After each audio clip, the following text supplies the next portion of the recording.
Bonjour, donc cette vidéo s'adresse aux collégiens et lycéens. C'est toujours très intéressant de faire un peu de transversalité entre les mathématiques et l'histoire. Si l'on se situe dans l'Antiquité, par exemple, on a de très nombreux philosophes, mathématiciens qui nous ont apporté beaucoup de choses et qui s'appliquent encore à l'heure actuelle et qui vont s'appliquer ad vitam aeternam quelque part. Alors ils sont très nombreux, je vais en citer quelques-uns que tout le monde connaît. Archimède de Syracuse, hein, c'est un grec qui a, donc tout le monde connaît la poussée d'Archimède, il a travaillé sur la notion d'infini et il a travaillé aussi sur le nombre pi. Nous avons aussi Diophante d'Alexandrie qui a travaillé sur l'arithmétique. Nous avons bien évidemment Euclide qui est célèbre pour son ouvrage réalisé en 13 volumes sur les éléments. En fait, ça a été le premier à formaliser les connaissances en géométrie. On lui doit entre autres la division euclidienne, l'algorithme d'Euclide pour trouver le PGCD entre deux nombres. Et bien évidemment, on ne va pas oublier Pythagore et Thalès, qu'il est inutile de présenter à nouveau. On en a beaucoup parlé, vous les connaissez bien. Donc vous voyez, il y a beaucoup, la plupart, c'était des Grecs, la plupart, et ils étaient tous plus ou moins philosophes, mathématiciens, géographe, astronome. En fait, il n'y avait pas tout à fait il faisait pas de distinguo entre toutes ces disciplines comme on fait plus ou moins à l'heure actuelle. Bien qu'on essaie un peu de faire beaucoup plus de transversalité, on insiste de plus en plus là-dessus. C'est ce que je vais faire au niveau de cette vidéo entre mathématiques et histoire. J'en oublie un. Ératosthène, le fameux Ératosthène. Il est incroyable celui-là, cet Ératosthène, qui était lui aussi un grec astronome et géographe qui a vécu avant notre ère, avant Jésus-Christ. Et qu'est-ce qu'il a, Ératosthène? Qu'est-ce qu'il a découvert? Eh bien, il a découvert la circonférence de la Terre. Et il a découvert donc, du coup, automatiquement, le rayon de la Terre. À l'époque, il n'existait ni satellite, rien du tout. Comment a-t-il fait à cette époque, avant notre ère, pour arriver à déterminer la circonférence de la Terre? C'est quand même quelque chose d'assez incroyable. Comment a-t-il pu faire? Ah ben moi je sais, il a fait le tour du monde. Et comment? Ah ben à pied avec une boussole et un truc pour mesurer. Ah mais tiens. Eh bien on va essayer du coup. Allez. On va essayer avec la boussole et avec un décamètre et on va essayer de mesurer la circonférence de la Terre. C'est parti. Bon Louise, t'es prête pour mesurer le tour de la Terre? Ouais. Allez vas-y c'est parti. Allez, je vais plein sud. Tu vas plein sud? Ouais. D'accord. J'ai la boussole. Ok. N'oublie pas les sandwichs et tout. T'inquiète, j'ai tout dans le sac. D'accord. Bon ben à bientôt Adichat. Ciao. Bon donc Louise est partie, je pense pendant un bon bout de temps. Elle va devoir, en allant tout droit, elle va devoir traverser les océans et passer à travers les montagnes. Je lui souhaite bien du courage. Bon, en attendant, eh bien, on va regarder qu'est-ce que a fait notre ami Ératosthène en 220 avant Jésus-Christ. Donc déjà, Ératosthène fut bibliothécaire à Alexandrie sous le règne de Ptolémée III. Bon, mais ok. Ce qui est intéressant, c'est que c'était un astronome, mathématicien, géographe, philosophe, comme on l'a dit, renommé, contemporain d'Archimède qu'il rencontra. Alors, son principe, le Soleil est si éloigné de la Terre, donc vous voyez là j'ai mis le Soleil, ça c'est la Terre, ça c'est le Soleil. Et si éloigné de la Terre, que sa lumière peut être représentée par des rayons parallèles. Donc voilà, donc on considère qu'effectivement les rayons sont parallèles vu que la distance est très grande entre la Terre et le Soleil.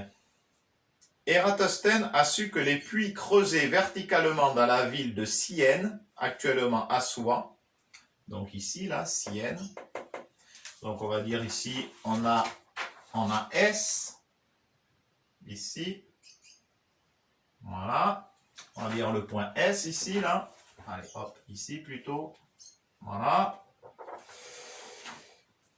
Donc le jour du solstice d'été à midi, donc ils sont éclairés jusqu'au fond. Ce puits est éclairé jusqu'au fond au solstice d'été à midi. Donc il n'y a pas d'ombre du coup ici. Là. Voilà, c'est ce qui est marqué, c'est-à-dire qu'il n'y a aucune ombre. Et donc le soleil est parfaitement à la verticale. Le même jour, toujours à midi, mais dans la ville d'Alexandrie plus au nord, mais quasiment sur le même méridien, le soleil n'est pas au zénith. Il y a donc de l'ombre. Donc ici, on est à Alexandrie, ici. Donc là, on était à Sienne, dans le fameux puits, et ici, on est à Alexandrie. Donc on va dire ici qu'on a le point A. Alexandrie.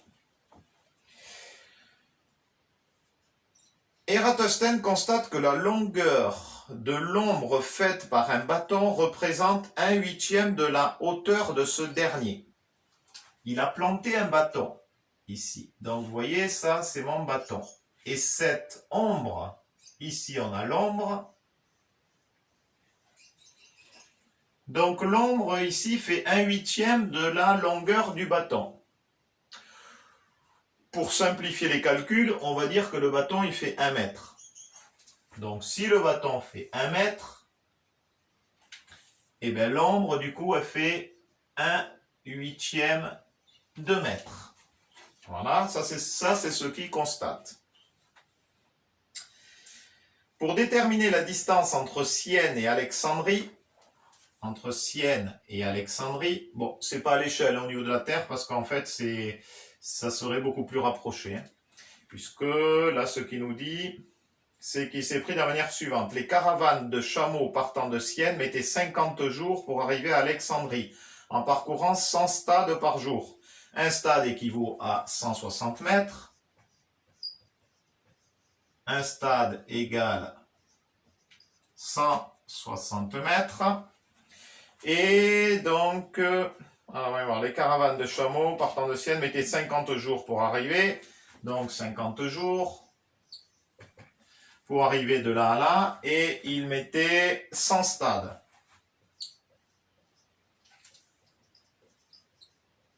Donc 100 stades égale 1000, hop, je rajoute un 0. 16 000 mètres et donc égal à 16 km. Donc du coup 100 stades, mais il mettait 50 jours. Voilà, puisque là on a 100 stades par jour. Donc du coup on fait 50 fois 16. 50 fois 16. 50 multiplié par 16, c'est la même chose que si je faisais 100 multiplié par 16 et le tout divisé par 2. Puisque 50, c'est la moitié de 100. Donc 100 multiplié par 16, eh bien, on est à 1600 divisé par 2. 1600 divisé par 2, 800. Donc en fait, on est à 800, c'est ça, 160, ok. On est à 800 km. 800 km. Tout ça pour éviter d'utiliser la machine à calculer. Ça veut dire que donc de là à là, de Sienne à Alexandrie, on a 800 km.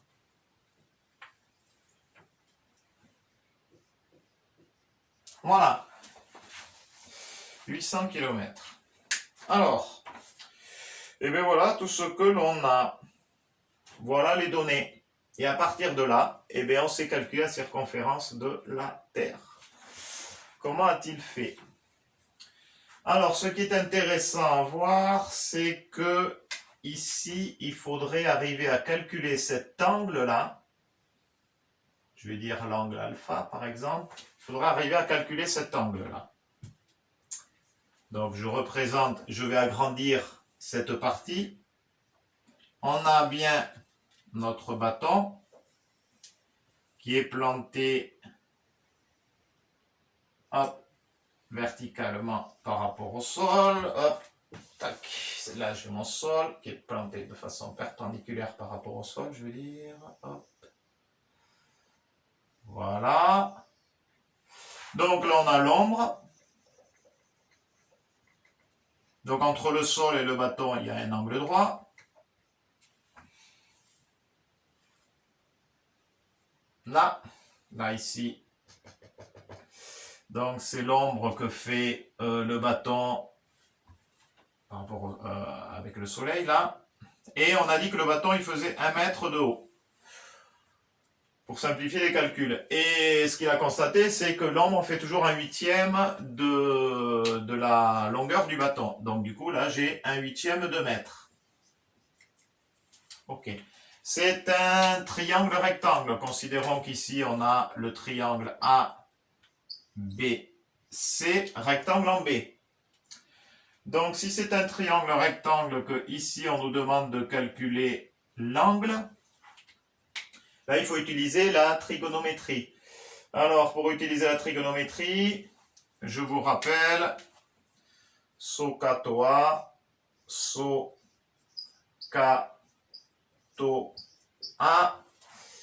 Alors, le sinus avec l'angle opposé, le cosinus avec le côté adjacent. Ça, c'est le moyen mémotechnique, hein, c'est pas très académique ça non plus, mais bon, ça permet de...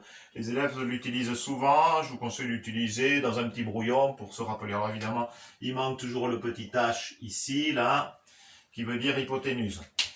Donc, le cosinus côté adjacent,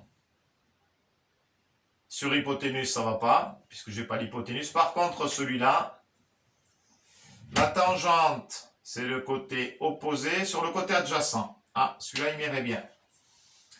Donc, du coup, je vais prendre la tangente. Tangente alpha égale côté opposé, SOHCAHTOA, côté opposé, 1/8 sur 1. Côté opposé sur côté adjacent. 1/8 sur 1 égale 1/8.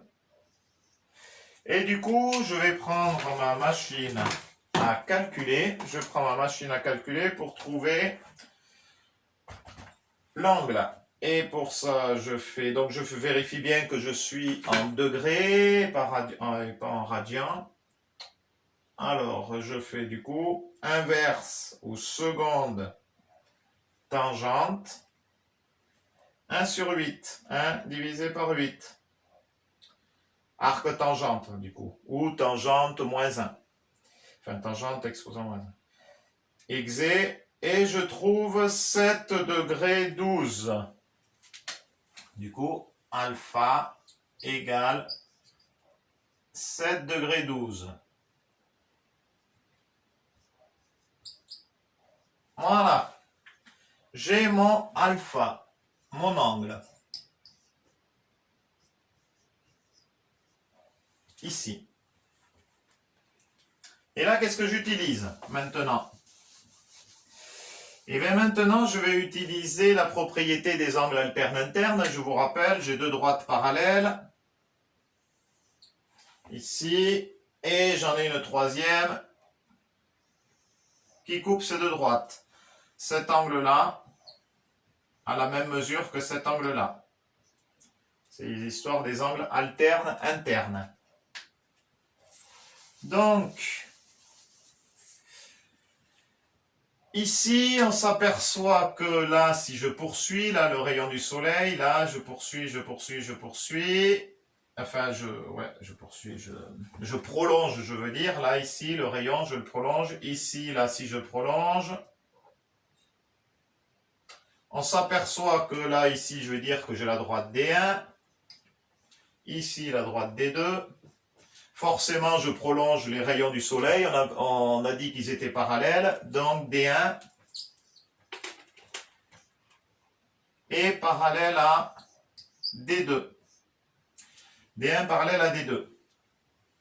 Ici, si je prolonge donc l'implantation du bâton, l'intersection avec l'implantation ici du bâton en prolongeant la droite et là avec la droite D2, ici j'obtiens bien l'intersection donc ici par exemple le centre O du cercle qui est en fait qui est représenté par en fait c'est la Terre. Voilà. Donc c'est la Terre en 2 dimensions. Donc ici, qu'est-ce qu'on a? On a nos deux droites. D1.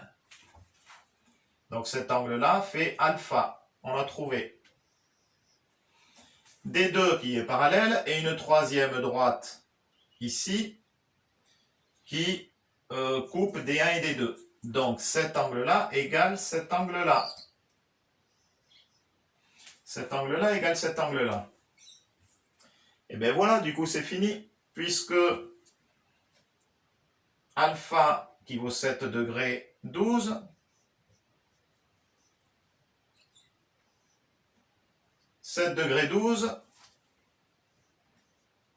à 7 degrés 12, on a 800 km. Là, je vais faire une petite proportionnalité. 7 degrés 12, 800 km. Donc, la mesure de l'angle d'un cercle, c'est 360 degrés. 360 degrés. Et bien, je fais 360 multiplié par 800 divisé par 7, 12. Donc, 360 multiplié par 800 divisé par 7,12, je trouve 40 449 km. 40 449 km. Et voilà. Voilà comment Eratosthène a réussi à déterminer la circonférence de la Terre. 40 449 km. Donc, vous avez compris, c'est tout simplement de manière très sans matériel particulier, avec un simple bâton, il a réussi à trouver la circonférence de la Terre. Et forcément, on arrivera à trouver le rayon de la Terre, puisque si la circonférence fait 449 km, vous vous rappelez que pour déterminer la circonférence d'un cercle, la formule c'est 2πr, r étant le rayon, 2 fois pi fois r, si 2 fois pi fois r égale 40 449 km, alors le rayon égale 40 449 divisé par 2π.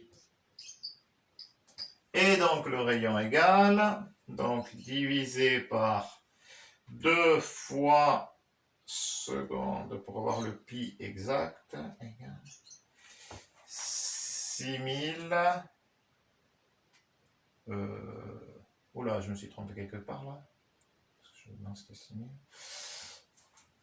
Ah oui, oui, attendez, donc c'est 40 000, parce que c'est pas possible ça, 449 divisé par 2 fois... Ah ben oui, la machine à calculer, attention, attention, il ne faut pas oublier de mettre les parenthèses. Surtout, la machine à calculer, elle prend en compte les priorités, et là, il faut faire diviser par, entre parenthèses, 2 fois inverse pi, je ferme la parenthèse, égale, ah oui, là c'est plus logique, 6438 km environ. Et voilà, on a le rayon de la Terre qui est de 6438 km environ avec la méthode d'Eratosthène. Donc, là je peux couper. Et voilà.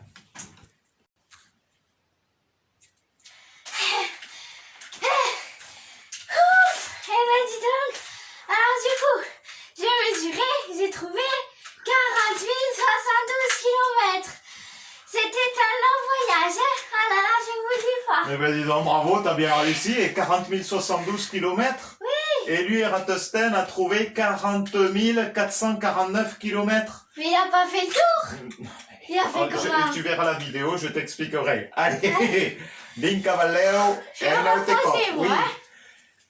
Donc, vous vous rendez compte, en fait, la véritable circonférence de la Terre est de 40 075 km. Ça veut dire qu'à l'époque, il y a plus de 2000 ans, Eratosthène a réussi à découvrir la circonférence de la Terre avec une erreur de moins de 400 km, ce qui est quand même phénoménal.